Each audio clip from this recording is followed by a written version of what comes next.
Good morning. Welcome to our Bible class, Wednesday Bible class, looking over our Sunday school lessons, kind of in a little bit deeper dive. Today we're in my office doing my Bible study. This is where I do a lot of my Bible study throughout the day. So, comfortable place for me. Thought you'd enjoy just a little change of scenery today as well. Today we are looking at the account of the 12 spies. So, the children of Israel had been traveling and they got to Mount Sinai. When they get to Mount Sinai, they stay there about 2 years. Um, they're on the 20th day of the second year. So just over 2 years, they're hanging out around Sinai, and then they start to journey closer to the promised land. They're going through the promised land or to the promised land, and there's some rebellions that take place, but they finally make it where they're just outside their homeland, where they're going. And you think of how crazy this is.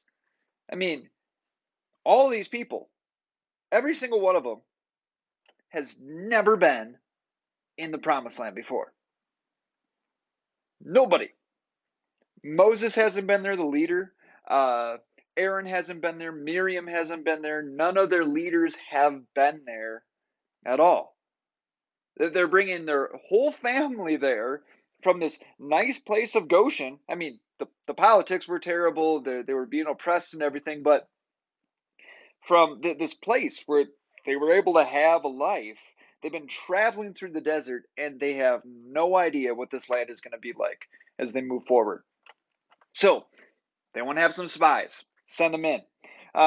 We're in Numbers chapter 13. There's also an account of this found in the beginning of Deuteronomy chapter 1. But we're going to be reading the account today from Numbers. So, Numbers chapter 13. The Lord said to Moses, "Send some men to explore the land of Canaan, which I am giving to the Israelites. From each ancestral tribe, send one of the leaders." So the Lord's command So at the Lord's command, Moses sent them out from the desert of Paran. All of them were leaders of the Israelites. These are their names. So, and then it lists all of the different tribes: Reuben, Simeon, Judah, Issachar, Ephraim, Benjamin, Zebulun, Manasseh, Dan, Asher, Naphtali, and Gad. These 12 tribes, the 12 sons of Jacob or Israel, depending on if you use his name before or after he wrestled with God.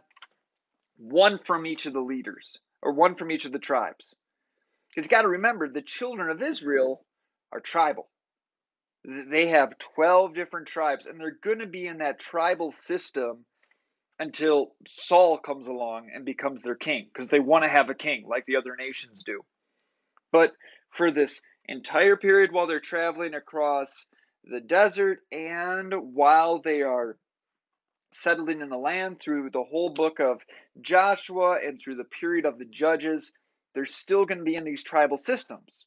So the Lord gets one leader from each tribe to go into the land. So when they come back, they have someone who they trust. That's their leader. It's not just Moses saying, "Yep, we're going to go in there and do this. It's going to be good land." Because, at this point, they're grumbling against Moses a lot. I mean, just before this account, in Numbers chapter 13. If you look back at Numbers chapter 12, Miriam and Aaron, I mean, basically the right hand man and woman of Moses, start to oppose him. And I mean, there's a lot of stress in travel, there's a lot of stress in leadership, and the fact that they really don't know what's on the other side of these hills.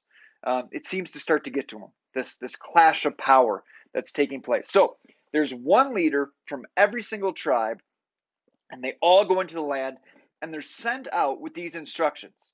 All right, tells them to go in and say, "See what the land is like." We're in verse 18. "Whether the people who live there are strong or weak, few or many. What kind of land do they live in? Is it good or bad? What kind of towns do they live in? Are they unwalled or fortified? How is the soil? Is it fertile or poor? Are there trees on it or not? Do your best to bring back some fruit from the land." It was the season for the first ripe grapes. So, again, they don't know. They don't know what nations are living there. They don't know if these people that are living there are warriors or they're just small little tribes. If there's just a couple of them scattered out, they don't even know if there's trees there. They don't know what type of fruit is there. So they want to figure this out. What type of armies do they have? How strong are their cities? And what can we expect when we go in there? Are we going to farm? Are we going to be rancher people? Are we going to be fishermen? What are we going to do once we get over there? What can we tell the people to expect as we move forward? So they go in, right? Verse 21. So they went up, the 12 spies. They went up and explored from the desert of Zin as far as Rehob toward Lebo Hamath. And they go throughout the whole area. And they finally find some food. They cut off a branch in verse 23, bearing a single cluster of grapes, and two of them had to carry it on a pole between them. So they get one cluster of grapes, and it's just massive. Very, very, very good. And they also bring back some pomegranates, and they also bring back some figs. So you have different types of fruit that are there. It's good land. It's good land. At the end of 40 days, they returned from exploring the land. So 40 days, this group of 12 people traveling throughout the land, trying to be not very suspicious. They find some fruit and they come back. 26. They came back to Moses and Aaron and the whole Israelite community at Kadesh in the desert of Paran. There they reported to them and the whole assembly and showed them the fruit of the land. They gave Moses this account. We went up into the land to which you sent us, and it does flow with milk and honey. Here's its fruit. Awesome, right? Great report. This is awesome. But the people who live there are powerful, and the cities are fortified and very large. We even saw descendants of Anak there. The Amalekites live in the Negev, the Hittites, Jebusites, and Amorites live in the hill country, and the Canaanites live near the sea and along the Jordan. So you have these different nations that are there. And knows exactly where all the nations are, okay?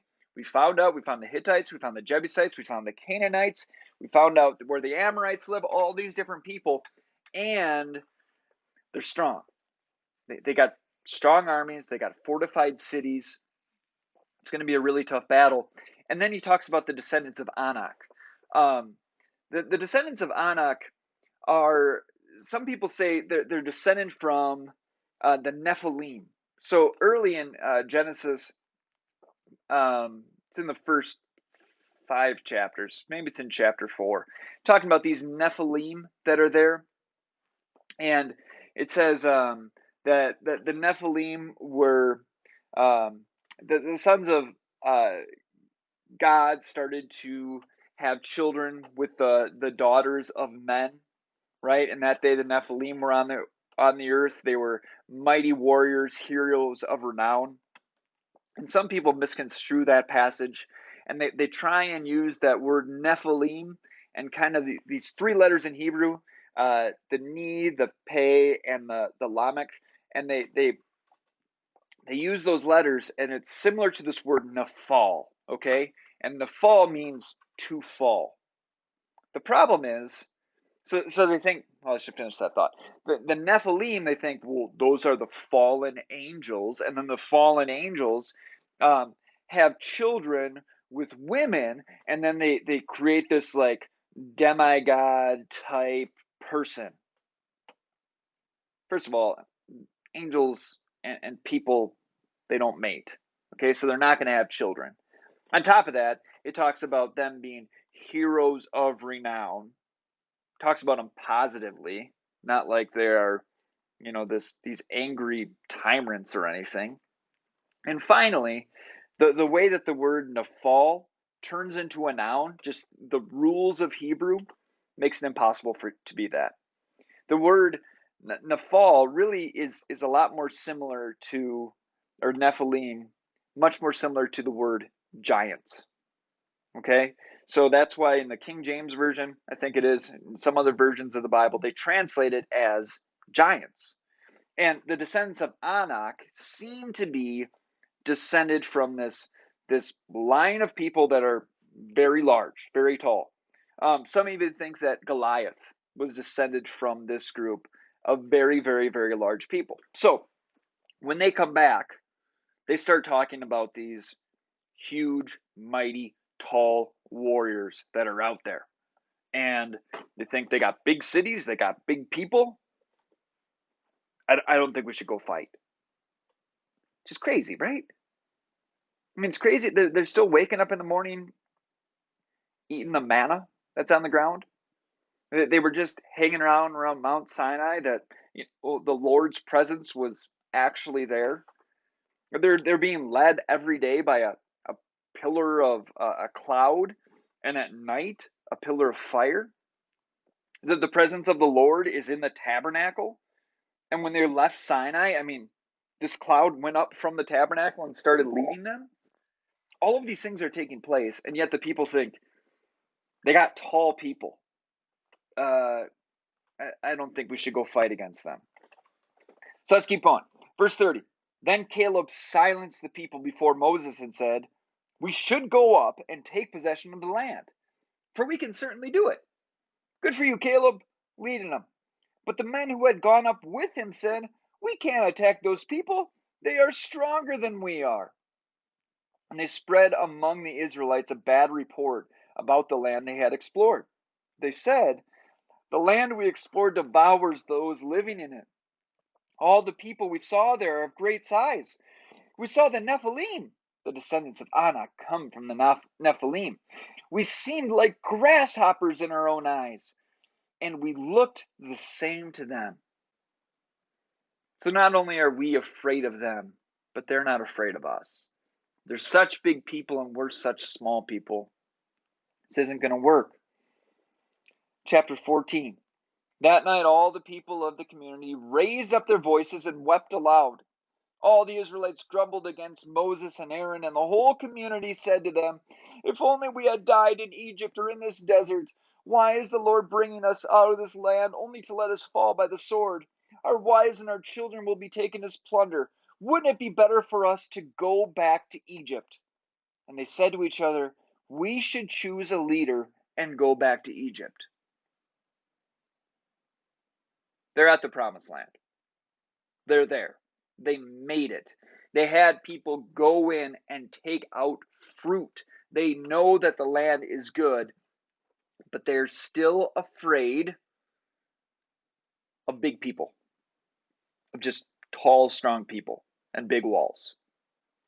Even though the Lord has parted seas in front of them, has turned a river to blood. It's just unfathomable that they want to go back, choose a different leader rather than Moses, turn around and walk back to Egypt. Moses and Aaron fell down on their faces in front of the whole assembly. Joshua, son of Nun, and Caleb, son of Jephunneh, who were among those who had explored the land, tore their clothes and said to the entire Israelite assembly, "The land we passed through and explored is exceedingly good. If the Lord is pleased with us, he will lead us into that land, a land flowing with milk and honey, and will give it to us. Only do not rebel against the Lord, and do not be afraid of the people of the land, because we will swallow them up. Their protection is gone, but the Lord is with us. Don't be afraid of them." I mean, Joshua gets it. Joshua was with Moses when he went up on Mount Sinai. Caleb wasn't, but Caleb went into the land. He believes it. We can do this. They're trying to rally the people, fight against those 10 spies. But you got, 10 bad spies and you got 2 good spies. Interesting thing, too. Where are Joshua, son of Nun, from? Caleb is from the tribe of Judah. And Joshua, son of Nun, he's from the tribe of Ephraim. And this is just an interesting thing that, when the kingdoms are going to split later on, you're going to have the 10 northern tribes and the 2 southern tribes. Guess who's going to be in the south? Guess who's going to be around Jerusalem? Judah and Ephraim. The other 10 are going to split away from that kingdom. Just a little bit of foreshadowing that the Holy Spirit sees. I mean, apples don't fall too far from the tree. Or maybe in this case, pomegranates. I don't know if they had apple trees around there. Anyway, back into chapter 14. How do the people react? They say, but the whole assembly talked about stoning them. Caleb and Joshua said, we can take them. The Lord is with us. He's going to fight those people, even if they are giants. And the people say, maybe we should kill them. Maybe we should put them to death. Then we won't have anyone telling us something we don't want to hear. Terrible reaction. Then the glory of the Lord appeared at the tent of meeting to all the Israelites. The Lord said to Moses, how long will these people treat me with contempt? How long will they refuse to believe in me in spite of all the miraculous signs I have performed against them? I will strike them down with a plague and destroy them. But I'll make you into a nation greater and stronger than they. It's the second time. Second time the Lord has said this to Moses. He did it once on Mount Sinai when they were making that golden calf, right? Aaron was down there making that golden calf. And now at basically the gates to the promised land, saying, Moses, just let me wipe them all out, and I'll start over with you and your descendants. Okay? I can't take these people anymore. Moses, once on Mount Sinai, said, Lord, please don't do this. Please forgive these people. What's he going to say again? Moses said to the Lord, then the Egyptians will hear about it. By your power you brought these people up from among them, and they will tell the inhabitants of this land about it. They have already heard that you, O Lord, are with these people, and that you, O Lord, have been seen face to face, that your cloud stays over them, and that you go up before them in a pillar of cloud by day and a pillar of fire by night. If you put these people to death all at one time, the nations who have heard this report about you will say, the Lord was not able to bring these people into the land he promised them on oath, so he slaughtered them in the desert. Now may the Lord's strength be displayed, just as you have declared. The Lord is slow to anger, abounding in love, and forgiving sin and rebellion. Yet he does not leave the guilty unpunished. He punishes the children for the sins of the fathers to the 3rd and 4th generation. In accordance with your great love, forgive the sin of these people, just as you have pardoned them from the time they left Egypt until now. What does Moses do? He pleads for the people. And the way he pleads for the people is by telling the Lord what he has promised. Saying, Lord, you promised this. Lord, you promised that you're a God of love. You told me that when I was on Mount Sinai. I think it's just so confident, of Moses and what we can do in our prayers. When we come before the Lord, just say to him, Lord, you promised that you will be with me always. Give me strength. Lord, you promised that you will take care of me, and I should not worry about tomorrow because tomorrow will worry about itself. Lord, help me to trust in you.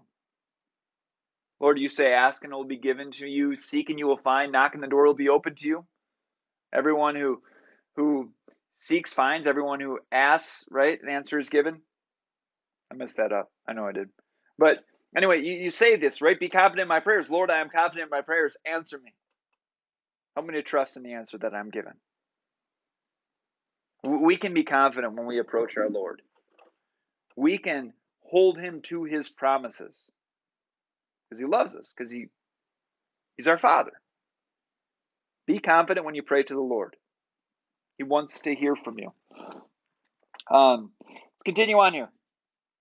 The Lord replied, I have forgiven them, as you asked. Nevertheless, as surely as I live, and as surely as the glory of the Lord fills the whole earth, not one of the men who saw my glory in the miraculous signs I performed in Egypt and in the desert, but who disobeyed me and tested me 10 times, not one of them will ever see the land I promised on oath to their forefathers. No one who has treated me with contempt will ever see it. No one's going to go in. I've forgiven their sins, but there's still consequences. That's how it is a lot of times. We can forgive people, there's still going to be consequences. If someone crashes a car, okay, and they go to court and they say, it was an accident. There was ice on the road. I crashed, and they had a ticket originally, and then the court throws it out and says, okay, no ticket. I forgive this traffic problem. It's not the right word for it, but I forgive this, right? And then the person still has to repair the car. There's still consequences to the actions. That's not really a good example because it's a complete accident. This is something intentional, right? My two daughters are fighting. One hits the other one. They forgive each other, or one forgives the other one. There might still be a timeout because there's still consequences to bad actions. That's a little bit better. All right, keep going. Okay, so since the Amalekites and the Canaanites are living in the valleys, turn back tomorrow and set out toward the desert along the route to the Red Sea. So now you got to go back. You wanted to go to Egypt. Let's go start at the beginning. Let's go back to the Red Sea. See what happens there. The Lord said to Moses and Aaron, how long will this wicked community grumble against me? I've heard the complaints of these grumbling Israelites. So tell them, as surely as I live, declares the Lord, I will do to you the very things I heard you say. In this desert your bodies will fall. Every one of you, 20 years old or more, who was counted in the census and who has grumbled against me. Not one of you will enter the land I swore with uplifted hand to make your home, except Caleb, son of Jephunneh, and Joshua, son of Nun. As for your children that you said would be taken as plunder, I will bring them in to enjoy the land you rejected. But your bodies will fall in this desert.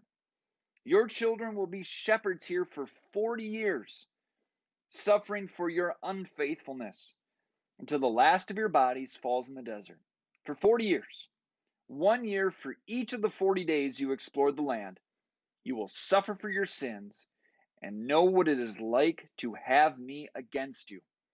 I, the Lord, have spoken, and I will surely do these things to the whole wicked community, which has banded together against me. They will meet their end in this desert. Here they will die. I mean, what did the people do? Over and over they said, why did the Lord bring us out here? The Lord brought us out here to die. Oh, it'd be better to die in Egypt because we're just going to die here in the desert. And over, 9 times, the Lord said, you're not going to die in the desert.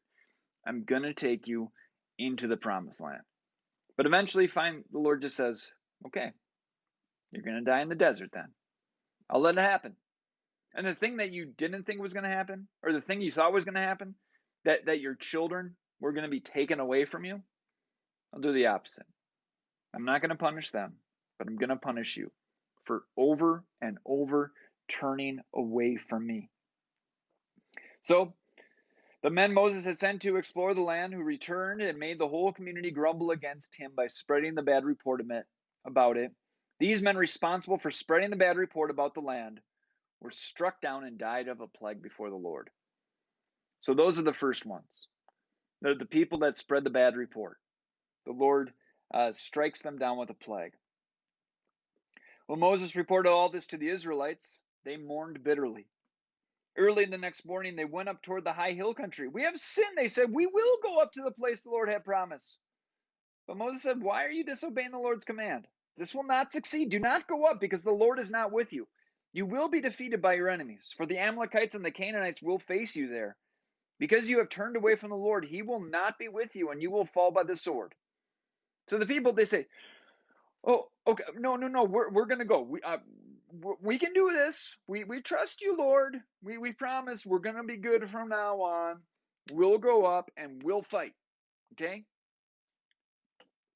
It's too late. It's too late. They didn't trust in the Lord. The Lord said, I'm going to show you what it's like to not have me on your side. They say, no, we'll go fight. We promise everything's going to be okay. Yeah, we trusted you the whole time. They didn't. Right? Trying to get out of the punishment. They're, upset they have a consequence. So they're trying to make it better, but the Lord's not going to change his mind on this one. He has forgiven their sins. Okay? These people are forgiven. Many of them, right? Hopefully all of them will be in heaven with us one day. The Lord forgave their sins. But there still are earthly consequences. Nevertheless, in their presumption, they went up toward the high hill country, though neither Moses nor the ark of the Lord's covenant moved from the camp. Then the Amalekites and the Canaanites who lived in that hill country came down and attacked them and beat them down all the way to Hormah. They lost. The Lord wasn't with them, and they lost. The Lord could defeat the entire army of Egypt using a body of water. And now the people are using their swords and their clubs, and they mount this attack, and they lose. When the Lord is not with you, you can't succeed. When the Lord is with you, you do succeed. And we're going to see that, how Joshua is going to lead the people next week, how they're going to be successful in amazing ways fighting with the Lord. But we'll get into that next week. Anyway, hope you enjoyed walking through the account of the 12 spies. If you have any questions, please reach out to me. Let me know. Otherwise, God be with you. Have a good one. Bye-bye.